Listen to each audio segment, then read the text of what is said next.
नमस्कार दोस्तों, मैं राहुल यादव आरबीएस महाविद्यालय के ऑनलाइन प्लेटफॉर्म पे आप सबका स्वागत करता हूं। प्यारे साथियों, आज का जो हमारा टॉपिक होगा वाटर हार्वेस्टिंग यानी वर्षा जल संचयन। आज हम वर्षा जल संचयन के बारे में अध्ययन करेंगे। तो आइए शुरू करते हैं हम आज की अपनी क्लास को। वर्षा जल संचयन पे बात करेंगे हम कि वर्षा जल संचयन क्या होता है और क्यों किया जाता है, या फिर इसके करने के क्या फ़ायदे होते हैं, हम इस पे बात करेंगे। वर्षा जल संचयन या फिर वाटर हार्वेस्टिंग। वर्षा जल वर्षा जल संचयन एक ऐसी तकनीकी है जिसका उपयोग प्राकृतिक या मानव निर्मित जल ग्रहण क्षेत्रों जैसे छतों, परिसरों, पहाड़ी ढलानों, चट्टानी सतहों या फिर कृत्रिम रूप से मरम्मत की गई या फिर बनाई गई अभेद्य या अर्धविकृत सतहों से बहने वाले वर्षा जल को इकट्ठा करने और संग्रहित करने के लिए किया जाता है। वर्षा जल संचयन एक ऐसी तकनीकी है जिसका उपयोग या तो प्राकृतिक द्वारा या फिर मानव द्वारा, जैसे तालाब, नदी, नाले, ये जो जल ग्रहण क्षेत्र होते हैं इनकी बात कर रहे हैं कि वर्षा का जो जल होता है इनमें संचित होता है, या फिर मानव द्वारा जो कृत्रिम रूप से बनाए गए हैं वर्षा जल संचयन, तो यह कृत्रिम रूप से डिजाइन की जाती है। वर्षा जल संचयन के माध्यम से एकत्र किए जाते हैं। क्या किए जाते हैं? वर्षा जल संचयन के माध्यम से पानी को एकत्र किया जाता है। जो छतों पे जो वर्षा का पानी होता है छतों पे जब गिरता है तो उसे पाइप के द्वारा नीचे संचित करते हैं हम जलाशय में या फिर तालाबों में, और संग्रहित किया जा सकता है। और विभिन्न उद्देश्यों के उपयोग, मतलब ये जो वर्षा का जल होता है जब हम इसे संग्रहित करेंगे तो उसका जो है कई जगहों पर प्रयोग होगा। वर्षा जल संचयन करके हम वर्षा जल को उपयोग में ला सकते हैं। जल संचयन की तकनीकी क्या है और यह क्यों महत्वपूर्ण है, यह भी एक सवाल है कि जल संचयन की तकनीकी क्या है, किस प्रक्रिया के द्वारा जल संचयन किया जाता है, या फिर इसके यह महत्वपूर्ण क्यों है। तो हम बात करेंगे उचित निस्पंदन, यानी कि पीने, बगीचे में पानी देना तथा उसके साथ साथ घरेलू उपयोग के लिए, विशेष रूप से शुष्क भूमि की खेती के लिए अनफिल्टर्ड लैंडस्केप सिंचाई के रूप में भी किया जाता है। भूजल पुनर्भरण को बढ़ावा देना जिससे मिट्टी की उर्वरता और बढ़ेगी। यहाँ पे वर्षा जल संचयन जो तकनीकी है या फिर वर्षा जल संचयन क्यों जरूरी है हमारे लिए, हम उस पर बात कर रहे हैं। तो वर्षा जल संचित करेंगे तो जो वर्षा के द्वारा हम जल को संचित करेंगे वर्षा जल को, तो वो जल हम उन क्षेत्रों में उपयोग कर सकते हैं फसल उगाने के लिए जहाँ पे पानी की कमी होती है। और उसके बाद अगर वर्षा जल संचित करेंगे तो वो मिट्टी की उर्वरता या फिर जो भूजल होता है, ज़मीन के नीचे का जल होता है, उसको पुनर्भरण में बढ़ावा देना, मिट्टी की उर्वरता बढ़ेगी। इन सब चीज़ और सीवेज उपचार षड्यंत्र, अधिभार, शहरी बाढ़ और तूफानी जल निर्वहन को कम करने के लिए स्वच्छ ताज़ा सतही जल को धातु, कीटाणु, उर्वरकों और अन्य तल छटों से मुक्त रखता है। तटीय समुदायों में खारे पानी के प्रभाव को कम करना, इससे भूजल की मांग कम हो जाती है। और वर्षा जल संचयन प्रणाली होने से भूजल का उत्पादकता बढ़ती है, जिससे भूजल स्तर में वृद्धि होती है। अगर वर्षा जल संचयन करेंगे तो वर्षा का जल जब हम संचित करेंगे तो वो काफ़ी टाइम तक हमारे तालाबों में संचित होगा। तो उसके द्वारा क्या होगा कि ये जो हमारे जो ज़मीन है, जो ज़मीन के नीचे का जल है, भूगर्भ में जल है, उसमें उसके वाटर लेवल में भी काफ़ी सहायता करता है बढ़ने में वाटर लेवल का। वर्षा जल संचयन के क्या लाभ, हम इस पे बात करेंगे कि वर्षा जल संचयन के क्या लाभ हैं और क्या क्या नुकसान हैं। तो सबसे पहले हम वर्षा जल संचयन के लाभ के बारे में बात करते हैं। तो यह एक आसानी से सुलभ नवीनीकरण जल संसाधन है। वर्षा जल संचयन से शहरी बाढ़ में कमी आती है। क्या होता है? शहरी बाढ़ में कमी आती है। वर्षा जल संचयन से मिट्टी का कटाव भी रुकता है। अगर वर्षा का जल संचयन करेंगे तो वो मिट्टी का कटाव भी रोकेगा। वर्षा जल संचयन पानी बचाने का बहुत ही किफ़ायती तरीका है। किसका? वर्षा जल संचयन। वर्षा का पानी का संचित करना पानी को बचाने का बहुत ही किफ़ायती फ़ायदा है कि वर्षा के जल को जब हम संचित करेंगे या फिर जो वर्षा का जल होगा उसको हम अपने खेतों में अपनी फसल उगाने के लिए उपयोग में ला सकते हैं। ताकि वैसे पानी की हम बचत कर सकें। वर्षा जल संचयन के नुकसान, वर्षा जल संचयन से क्या क्या नुकसान होते हैं, हम इस पे बात करें तो वर्षा जल संचयन से प्राप्त होने वाला पानी, जो वर्षा के जल से, वर्षा के द्वारा जो पानी को हम संचित करते हैं, संरक्षित करते हैं, रखते हैं, तो उससे प्राप्त होने वाला पानी तब तक पीने के लिए नहीं उपयुक्त हो सकता जब तक उसे ठीक तरह से उपचारित ना किया जाए या फिर फिल्टर ना किया जाए। वर्षा का जल जो होता है हम उसको सीधे तौर पे पीने के उपयोग में नहीं ला सकते हैं, क्योंकि उसमें बहुत सारे कीटाणु, जीवाणु, बैक्टीरिया होते हैं, तो उसके लिए उसको फिल्टर करने की आवश्यकता होती है। यह उन क्षेत्रों में नहीं किया जा सकता जहां लंबे समय तक सूखा रहता है। वर्षा जल संचयन उन क्षेत्रों में नहीं किया जा सकता जहां पे लंबे समय तक वर्षा नहीं होती या फिर सूखा पड़ा होता है।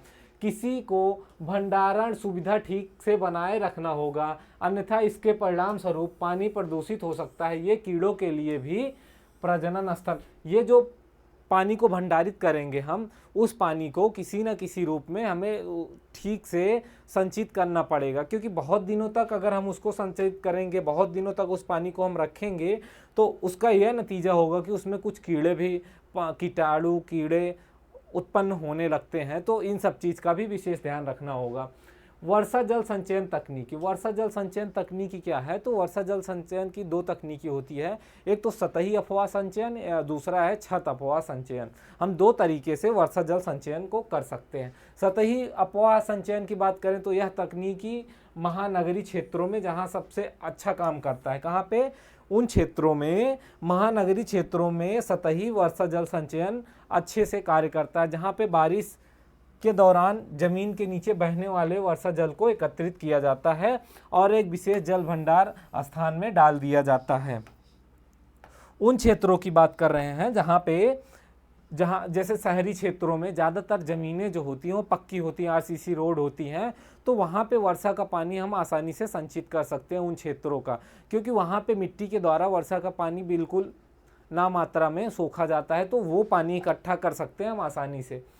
वर्षा जल संचयन की तकनीकी दो है, हमने बात करी, और यह पहली जो है सतही अपवाह संचयन। ये सतही अपवाह संचयन जो होता है ये महानगरों के लिए या फिर महानगरों में सबसे अच्छा काम करता है और जमीन पे नीचे बहने वाले जल को हम एकत्रित कर सकते हैं। जो दूसरी टेक्निक है वो है छत पर वर्षा जल का संचयन। छत पर वर्षा जल का संचयन, यह जैसे कि व्यक्तिगत घर हो गया, स्कूल की छतें हो गई, वर्षा जल संचयन विधि चुन सकते हैं। यह जो है वर्षा जल संचयन, जैसे कि हमारा व्यक्तिगत घर हो गया, स्कूल हो गए, बड़े बड़े मॉल हो गए, उन क्षेत्रों में जो बहुत बड़े एरिया में घर बने होते हैं, तो उन पे जो बारिश का जल उन छतों पे आता है, तो उस छत के पानी को हम उपयोग में ला सकते हैं, जिसमें आवासीय या वाणिज्यिक संरचनाओं के छत जल ग्रहण क्षेत्रों से वर्षा जल को एकत्रित किया जा सकता है या मोड़ दिया जा सकता है और फिर उसे टैंकों में संरक्षित किया जा सकता है। तो ये वर्षा जल, जैसे कि हम देख रहे हैं छतों पे, ये शौचालय, वॉशिंग मशीन, कार, बागानी, शावर, सिंक और जैसे रोजमर्रा की मांगों को पूरा करने के लिए संरक्षित वर्षा जल को या तो एक टैंक में रखा जा सकता है या कृत्रिम रूप से पुनर्भरण प्रणाली में स्थानांतरित कर दिया जाता है। जैसे कि हम देख रहे हैं यहाँ पे वर्षा हो रही है, वर्षा के ये जो घर की छत है, यहाँ पे वर्षा का पानी हम जो है इकट्ठा कर रहे हैं, एकत्रित कर रहे हैं और इसे सिंपल पाइप द्वारा जो है इसको टैंक में इकट्ठा कर रहे हैं, सेफ्टी टैंक में, ताकि इस पानी को हम उपयोग में ला सकें। छत पर वर्षा जल संचयन की तकनीक, ये जो छत पर वर्षा जल संचयन की तकनीक होती है प्रत्यक्ष और अप्रत्यक्ष रूप से, तो जैसे हम यहाँ पे बात करेंगे प्रत्यक्ष उपयोग भंडारण, प्रत्यक्ष रूप से इस तकनीकी से इमारत की छतों पर या फिर जो बिल्डिंग्स हैं, घर हैं, स्कूल की छतें हैं, उन पर छतों पर जमा हुआ वर्षा के पानी को टैंक की ओर भंडारित किया जाता है। पाइप लगा के उसको सीधा टैंक में छोड़ दिया जाता है। इस टैंक को डिजाइन करते समय जल ग्रहण क्षेत्र की उपलब्धता और वर्षा जल की खपत को ध्यान में रखा जाता है कि कितना वर्षा का जल जो है खपत होगा, उसी हिसाब से हमें टैंक की आवश्यकता पड़ती है ताकि हम उतना पानी कंज्यूम कर सकें, इकट्ठा कर सकें। और ड्रेन पाइप में एक फिल्टरिंग सिस्टम होना चाहिए। यह पहला फ्लश डिवाइस है और मुंह पर एक जाल फिल्टर होना चाहिए। प्रत्येक टैंक में अतिरिक्त पानी के बहाव की एक विधि मौजूद होनी चाहिए। जैसे कि हम अगर छत का जो पानी है उसको हम संरक्षित कर रहे हैं, सीधा छत का पानी सीधा पाइप के द्वारा टंकी में डाल रहे हैं, तो उस प्रक्रिया में एक फ़िल्टर की आवश्यकता होती है और जो टैंक होता है या पाइप जो होती है पानी की, उस पर एक जाली लगी होनी चाहिए। और जो टैंक है उस टैंक में एक अतिरिक्त पानी बहाव की सुविधा होनी चाहिए। टैंक के ऊपरी हिस्से में देखते हैं कि ताकि जब पानी भर जाए ओवरफ्लो होने लगे पानी। छत पर वर्षा जल संचयन के घटक। छत पर वर्षा जल संचयन के क्या घटक हैं? तो जल ग्रहण क्षेत्र, वह सतही क्षेत्र जो सीधे वर्षा प्राप्त करता है और वर्षा जल संग्रहण प्रणाली को वर्षा जल की आपूर्ति करता है, जल ग्रहण क्षेत्र के रूप में जाना जाता है। सपाट आरसीसी, पत्थर की छतें या फिर ढलान वाली छतें, आंगन और खुली भूमि जो पक्की हो या नहीं हो, सभी जगह संभव है। दूसरा है फिल्टर। छत पर वर्षा जल संचयन, व्यक्तिगत घर या स्कूल वर्षा जल संचयन विधि चुन सकते हैं, जिनमें आवासीय या वाणिज्यिक संरचनाओं के छत जल ग्रहण क्षेत्रों से वर्षा का जल एकत्रित किया जाता है और उसे टैंकों में मोड़ दिया जाता है।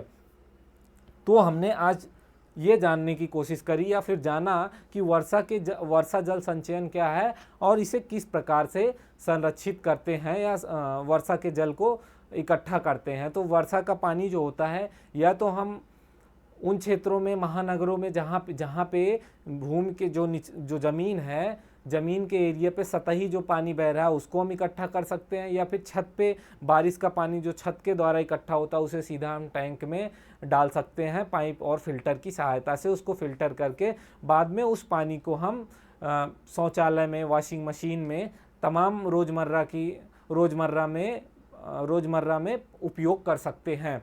और वर्षा का जल जो बड़े क्षेत्रों में अगर हम कर रहे हैं संचयन, तो उन क्षेत्रों में जैसे कि हम देख रहे हैं वर्षा का जल छतों के द्वारा पाइप लगा के इसको ग्राउंड टैंक में डाल रहे हैं। कहाँ पे? ग्राउंड टैंक में। और एरीगेशन सिस्टम, ये हमारे पौधों को भी पानी मिल रहा है।